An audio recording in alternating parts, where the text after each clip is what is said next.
Llegará gente del campo, mi casa se ha vuelto fiesta, serpentina de mi raza que indica que no está muerta.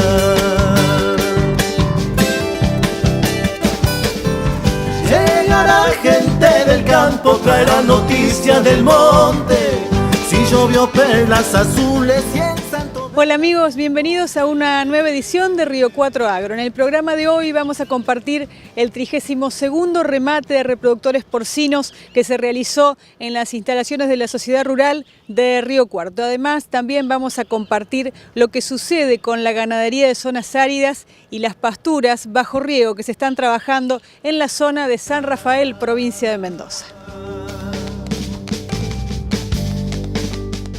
Cabañas, La Ladera, El Cipión, Nemay, La Severa y Cartagena han realizado su 32º remate de reproductores porcinos, como siempre en las instalaciones de la Sociedad Rural de Río Cuarto y bajo el martillo de la firma Feri Álvarez.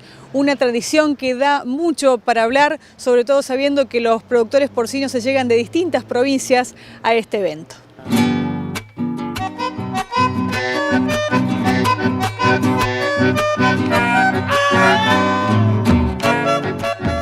Yo creo que de los últimos remates es el remate en que mejor promedio logramos en los machos, que anduvo cercano a los 7.000 pesos. Sí. ¿Y la hembra? Y en la hembra esperábamos al revés, un poco más de interés. Se vendieron algunos lotes muy bien, que llegaron cerca de los 6.000 y a algunos les faltó un poquito. Bueno, Hugo, ¿qué evaluación haces de este remate sabiendo que también es un buen momento para invertir, como decíamos en la previa? Sí, bueno, pienso que faltó un poquito, mayormente en las hembras. Nos faltó algunos compradores para hembra, como quien dice, pero bueno, el remate en sí no fue tan malo, bastante bueno. ¿Los precios son los que vos esperabas? Sí, en los machos sí, ahora en las hembras le faltó algo, porque yo tenía hembras con bastantes días de preñez, o sea, ya al faltarle 10 días para parir y costó venderla. Pero bueno, se vendió.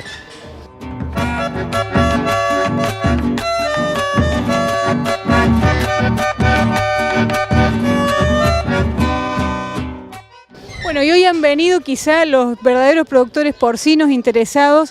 ¿Qué evaluación haces vos, Néstor?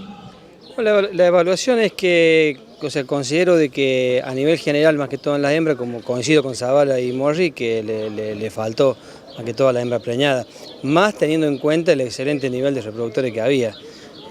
Te lo digo con toda humildad, pero era un nivel de exposición, así te lo digo porque eran muy buenos animales. Entonces considero que por ese motivo le faltaron quizás por decirte, unos 500 pesos por animal, una cosa así. Pero bueno, también hay que tener en cuenta que este día en la rural había 3 acontecimientos a la misma hora y eso tiene que ver, porque por ahí hay gente que tenía que estar en los dos lados y bueno, tuvo que optar por estar o en un lado o en el otro, ¿no? Y eso sin duda que también influyó un poco.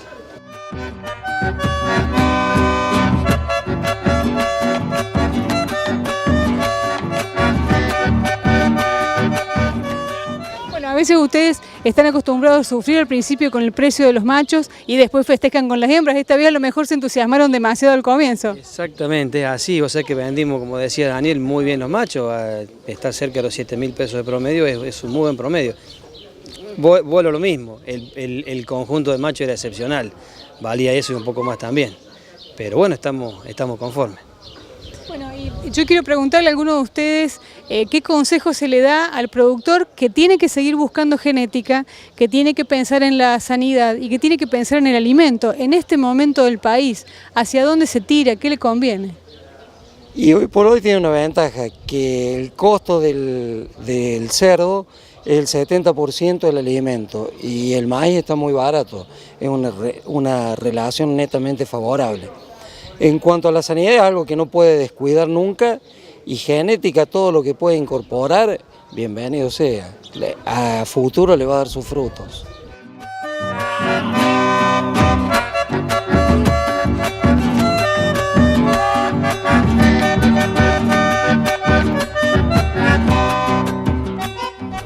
¿Huito? No, yo diría lo mismo que Zavala, que la gente siga bregando, siga impulsando la genética y creo que va a tener así, es la única manera de llegar a buen puerto.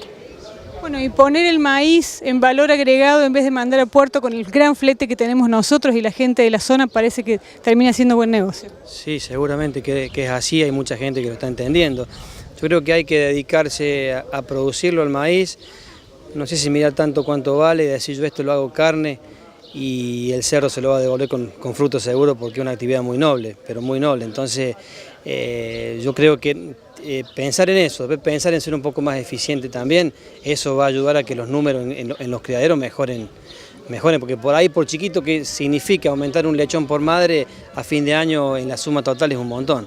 Entonces hay que apuntar a la eficiencia.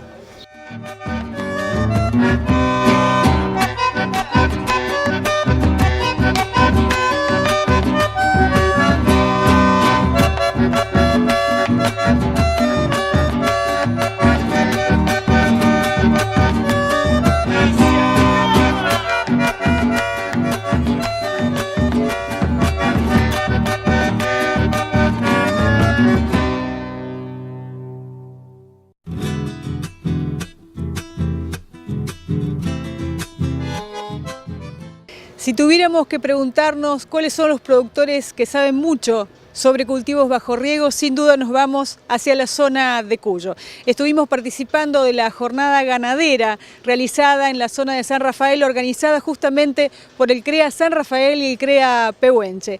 Allí los productores apuntan a volver a hacer crecer la ganadería con pasturas bajo riego. Sin duda apuntan a la buena genética en semilla y a la buena genética en ganado bovino.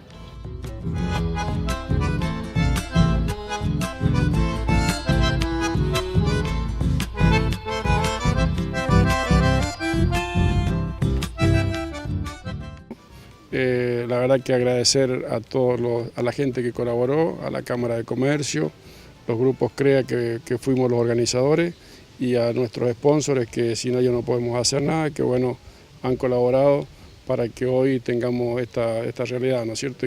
Sí, yo siempre digo que hay que buscar haciendas que se adapten a lo nuestro. Yo cuando voy a poblar un campo siempre buscamos toros de distintas zonas, pero de las zonas más cercanas, el sur de Córdoba, de San Luis, toros que tienen un clima parecido. Y las hembras siempre me gusta en estos campos dejar de acá, o sea, porque la hembra se acostumbra más, se adapta al ecosistema. Seguramente un animal criado que vos traigas, su biotipo se va a achicar, pero ese animal la carga genética la va a tener igual, entonces nos va a dar un muy buen ternero y buscar un ternero que sea vendible, un ternero un ternero mestizo bueno, como que hoy tiene Mendoza.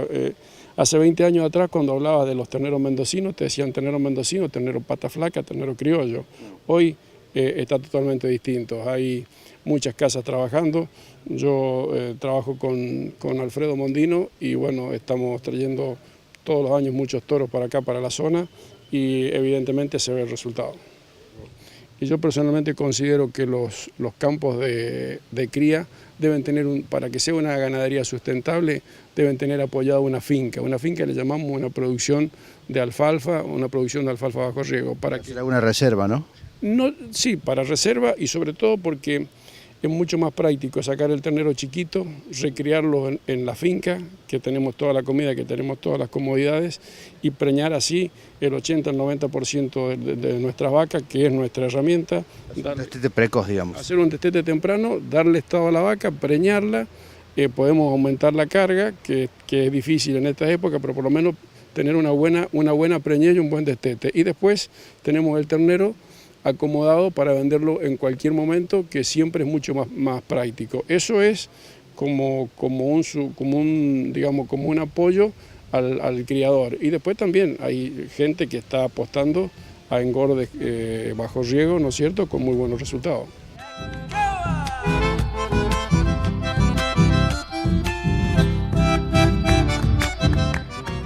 Vamos a conversar ya mismo con Diego Toniotti, ingeniero agrónomo del semillero Pemán, porque seguramente en cuanto a semillas y especialmente forrajeras habrá muchísimo que hacer en esta gran zona donde se viene, y ya lo veníamos diciendo, la ganadería. ¿No es así, Diego? Sí, la verdad es que sí. Como empresa siempre acompañando. La verdad que creemos que este tipo de jornadas obviamente constituyen un medio de comunicación, información por demás de útil para que el productor se ponga al tanto y empiece a considerar que hay otro tipo de especies, otro tipo de forrajeras que hacen a que este tipo de zonas realmente aprovechen el potencial que todos ya sabemos que tienen, ¿no?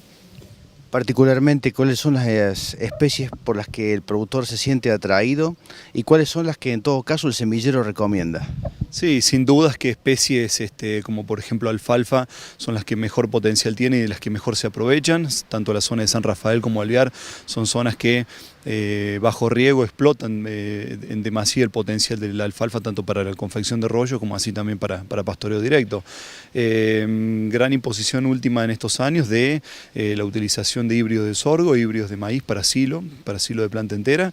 Todavía es una tecnología que por una cuestión de espacio y de volumen está en desarrollo, pero al tener precisamente una zona geográfica con buena presencia de luz, la utilización de agua bajo riego y en todo caso el aprovechamiento con fertilizantes hacen de que uno pueda hacerse de reservas y de volumen con una facilidad realmente asombrosa. Me pregunto, por ejemplo, gramíneas. El sorgo, por ejemplo. Me imagino que aquí ya para hacer ensilajes la tecnología ya se ha instalado. Sí, sin duda. El sorgo es hoy por hoy un cultivo que con una tecnología mínima a la hora de la realización, con una buena siembra, con la utilización de semillas de alto potencial genético, con fertilizantes y por sobre todas las cosas con la elección puntual del material adecuado que haga que el productor realmente disponga del día de mañana lo que realmente necesita, ¿no? Porque hay híbridos de todo tipo, graníferos, forrajeros, BMR, es por eso que siempre la sugerencia es que se asesoran con el técnico, en todo caso del semillero, cuál es el material acorde a lo que ellos están buscando, ¿no? De ahí la conveniencia, de asesorarse. Pero sin duda es que sí, el sorgo es uno de los híbridos de los materiales que más potencial genético puede en este tipo de zonas desarrollar, tanto en producción de grano como en producción de toneladas de materia verde y toneladas de materia seca para silo, no para reserva. Y se viene la tinta.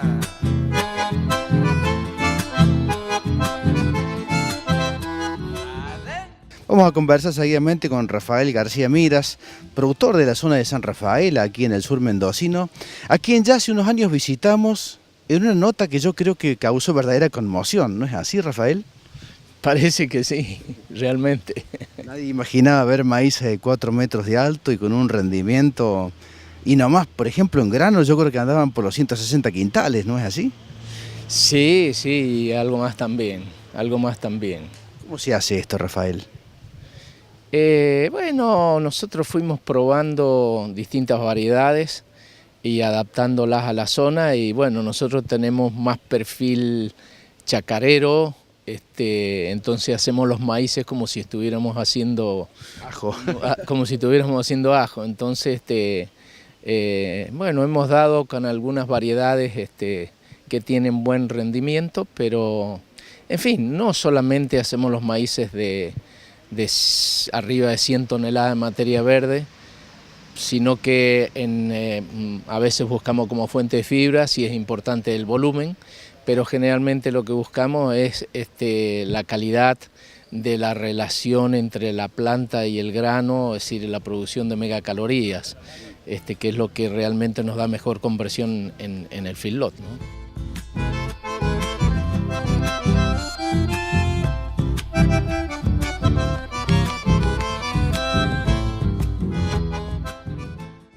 Nos vamos a la pausa, pero al regreso continuamos compartiendo la realidad de la ganadería en la zona de Cuyo, más específicamente en la zona de San Rafael, Mendoza.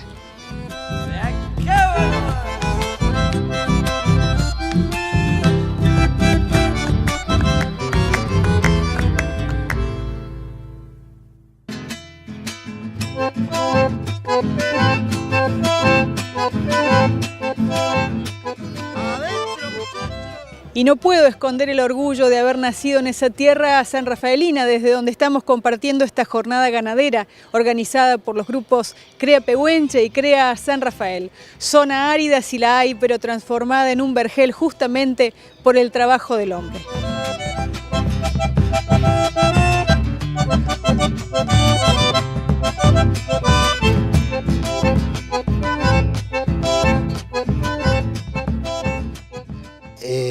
nuestro sistema productivo se basa en la pastura natural de la zona que lleva miles de años de adaptación a nuestro régimen pluviométrico. Es muy difícil hoy lograr un llorón acá en la provincia de Mendoza. Y con respecto a esto, Javier, más o menos, ¿cuál es el promedio pluviométrico? Vos estás hablando de años de 450, otros de 180. La pucha, es que es difícil trabajar así, ¿no? Es muy difícil, pues si lo pasás a porcentaje, si bien son 90, 100 milímetros la diferencia entre un número y otro, es un 50%. Entonces, en la zona norte de San Rafael, 250, 280 es el promedio de los últimos 50 años, pero con años de 110, 120 milímetros. Obviamente tenés que salir con la vaca a cualquier lado porque tu campo no soporta esa carga animal que otros años normales o estándar sí lo soportaría. Entonces realmente es difícil el manejo, el rodeo de cría, no es como una invernada que la comprás, 6, 8, 10 meses, la sacás. La vaca de cría, para que productivamente sea interesante, necesita estar muy aclimatada a la zona, entonces es muy difícil entrar y salir con la vaca de los campos. Eso creo que es lo que hace lo más difícil de nuestro sistema productivo.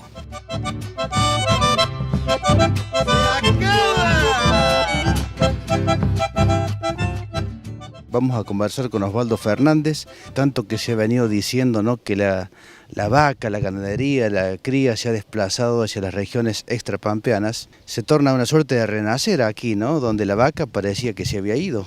La ganadería en Mendoza participa solo con el 1% de la ganadería nacional, pero ha crecido, al menos en producción de carne, en estos últimos 8 años ha crecido de la mano de una ley, que es la ley 7074, que es una ley que promueve la producción de carne, incentivando con un subsidio del 10% por cada kilo de carne que se produzca en zonas bajo riego. El gobierno provincial subsidia con un 10%. ¿Funciona como tal ese subsidio? Sí, funciona bien. Y de hecho, como indicador para mirar si eso funciona, es el incremento en la producción de carne, ¿no? Ahora bien, Osvaldo, la cría, la recría, la terminación necesariamente, recría y terminación necesariamente deben hacerse bajo riego, como lo haces vos. La recría en años buenos también se puede hacer en campos naturales. En el mismo lugar donde están las vacas, en el monte, digamos, se puede hacer recrías con una producción entre 80 y 120 kilos de carne por año. Se hace perfectamente. De hecho, toda la hembra se recría en el campo para ser madre. Para carne se hace, nosotros en el área bajo riego, básicamente los cultivos que se producen son alfalfa, maíz y verdeo de invierno, como avena, centeno, triticale, que se riegan y se fertilizan fuertemente, entonces tienen altas producciones por hectárea. En ese esquema de producción de alimento se diseñan sistemas de producción de carne que pueden ser recrías, que pueden ser engordes o alguna otra producción de toro, bueno, en fin.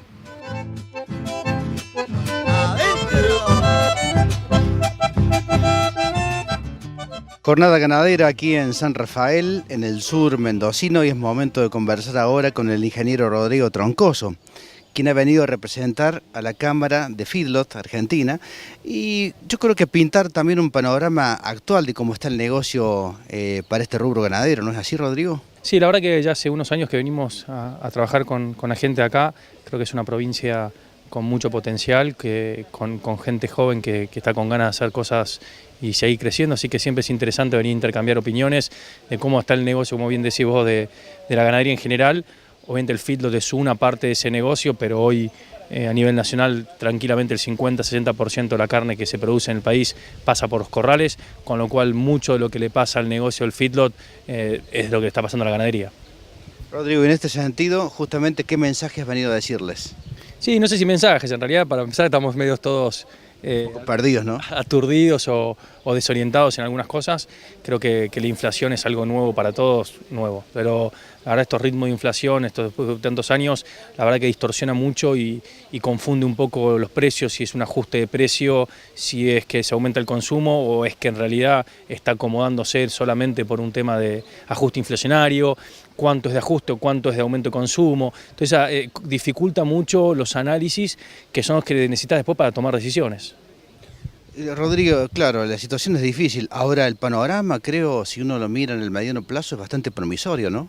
Y la verdad que sí, por mi tipo de trabajo me toca intercambiar opiniones con gente de otros países y la verdad que el mundo saben que entre los 20 y 30 años se va a aumentar el consumo de proteína y eso no se discute. Y cuando el mundo me dice, bueno, ¿de dónde va a salir esa carne? Y miran Argentina y Brasil, que son realmente América Latina, obviamente Argentina y Brasil como preponderantes ahí, como potenciales abastecedores de este aumento de oferta. El resto del mundo está a los máximos de sus capacidades o no tiene esas capacidades. Entonces, viendo eso, decir, sí, estamos en el mejor de los mundos, es una cuestión de ver cómo lo terminamos de explotar ese potencial.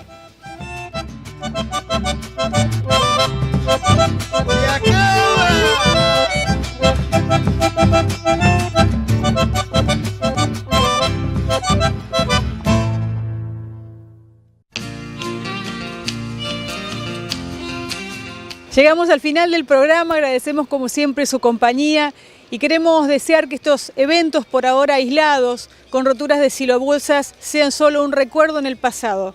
Vengan de donde vengan, la producción agropecuaria está generando desarrollo, no solamente para los propios, sino también para los pueblos que los rodean. Por eso es importante convivir en diálogo, convivir en paz y poder seguir trabajando. Muchísimas gracias por acompañarnos. Nosotros les decimos hasta el próximo jueves a las 20:30. Nos encontramos aquí en Río 4 Agro.